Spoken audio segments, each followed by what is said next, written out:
મિત્રો જય માતાજી। આજે એક સમયની વાત કરવામાં આવી છે કે સમયની વાત કોઈ ના જાણે। સમય શું કરાવે એ આપણા હાથમાં નથી। ધારી ધણીનું થાય। તો મિત્રો આ એક સરસ મજાની વાત લઈને અમે આવ્યા છીએ આ ચેનલમાં। તો આ ચેનલને સબસ્ક્રાઈબ, લાઇક, શેર અને કોમેન્ટ કરવા વિનંતી।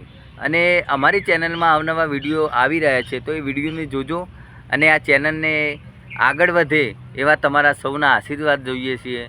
તે સાથે અમારા વનરાજસિંહ અને હું કેતુરરાજ બંને તરફથી અમારા તમને સૌને જય માતાજી। સમય બલા બલવાન મનુષ્ય નહીં બલવાન, અર્જુન કાંબે લૂંટ્યો વહી ધનુષ ઓર બાણ। એમ કહેવાય કે ભગવાન પરમાત્મા પોતે એમ કહેવાય અર્જુનને કહે છે, અર્જુન સમય બલવાન હે તો મનુષ્ય બલવાન। તો અર્જુન જવાબ આપે છે કે હે પ્રભુ કે મનુષ્ય બલવાન है અને ભગવાન કહે કે સમય બલવાન है। આવી ચર્ચા ચાલતી હોય છે ભગવાન અને અર્જુન સાથે। એટલે અર્જુન કહે કે ભગવાન મનુષ્ય બલવાન है, તો ભગવાનનું કહેવું હતું કે સમય બલવાન है। તો ભગવાન શ્રી કૃષ્ણ એમ કહેવાય અર્જુનને કહે છે કે અર્જુન, જો તારે સાચી પરખ લેવી હોય તો આ સામે એક જંગલ છે અને આ જંગલની માલિપા તું જા તો આ શબ્દની તને ખબર પડશે કે સમય બલવાન હે તો મનુષ્ય બલવાન।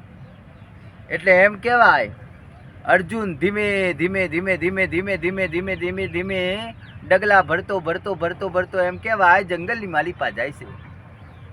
અને જંગલની માલિપા જાય છે, થોડો જંગલમાં અર્જુન જાય છે એટલે જંગલમાંથી એમ કહેવાય ચિસ્કારીઓ અવાજ આવતો હોય છે કે બચાવો બચાવો બચાવો। એક અબળા નારીનો અવાજ આવતો હોય છે। એટલે અર્જુન એમ કહેવાય તે જગ્યા જે અવાજ આવતો હોય છે ત્યાં જગ્યા ઉપર જાય છે અને જગ્યાની માલિપા જાય છે। ત્યાં એવું દ્રશ્ય જોયું છે કે એક રાક્ષસ એક અબળા નારીને હેરાન કરતો હોય છે, એને પરેશાન કરતો હોય છે।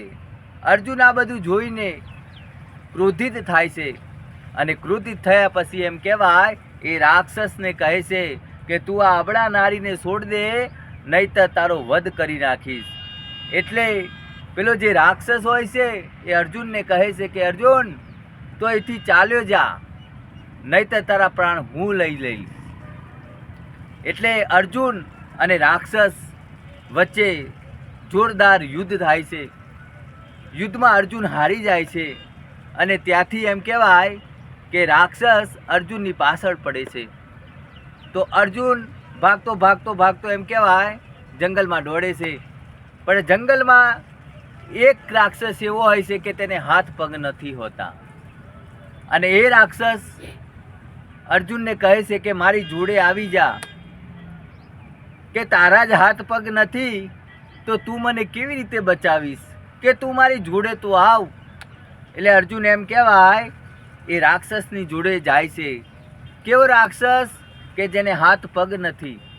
એટલે અર્જુન જાય છે અને અર્જુન એ રાક્ષસની જોડે ઊભા રહે છે અને ઊભા રહ્યા પછી એ રાક્ષસ જે મારવા આવતો હોય એ રાક્ષસ આ રાક્ષસને જોઈને હાથ પગ વગરના રાક્ષસને જોઈને ત્યાં ઊભો રહી જાય છે અને પેલો જે હાથ પગ વગરનો જે રાક્ષસ હોય છે એ પેલા રાક્ષસને કહે છે કે તું અહીંથી ચાલ્યો જા, નહીંતર તારા પ્રાણ હું લઈ લઈશ। એટલે પેલો રાક્ષસ ત્યાંથી નીકળી જાય છે। નીકળી જાય છે એટલે અર્જુન વિચારમાં પડે છે કે પેલો હાથ પગવાળો રાક્ષસ આ વગર હાથ પગ વગર રાક્ષસને સામે ડરી ગયો અને ત્યાંથી ભાગી ગયો। એટલે વિચારમાં પડે છે અર્જુન કે આ કેવી રીતે બન્યું। એટલે અર્જુન પ્રશ્ન કરે છે કે આ સામેવાળો રાક્ષસ એ તમારાથી ડરી ગયો અને અહીંથી ચાલ્યો ગયો, પણ તમારે તો હાથ પગ નથી છતાં એ તમારાથી ડરી ગયો, તો તમારી હાલત આવી કોણે કરી?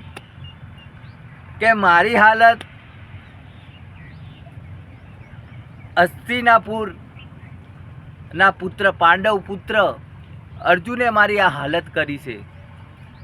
જો એ મને સામે મળી જાય તો હું એના પ્રાણ લઈ લઉં, એટલે અર્જુનને ખબર પડી ગઈ કે હવે મારે અહીંયા નામ લેવું પડશે નહીં. જો નામ લઈશ તો આ રાક્ષસ મને જીવતો અહીંયાથી જવા નહીં દે. એટલે ત્યાં અર્જુન એમ કહેવાય ધીમે ધીમે ધીમે ડગલા ભરતો ભરતો બોલ્યા વગર ચાલ્યા વગર ત્યાંથી જંગલમાંથી બહાર નીકળી જાય છે. અને જંગલમાંથી બહાર નીકળ્યા પછી ભગવાન પરમાત્મા કૃષ્ણ એમની પાસે જાય છે અને પાસે જઈને ભગવાનને કહે છે કે ભગવાન મને માફ કરો. કે કેમ? કે કયું દ્રશ્ય જોયું? કે કપડા નારી અને તે રાક્ષસ એને હેરાન કરતો હતો. હું એને બચાવવા ગયો અને મારી પાસે આવું થયું.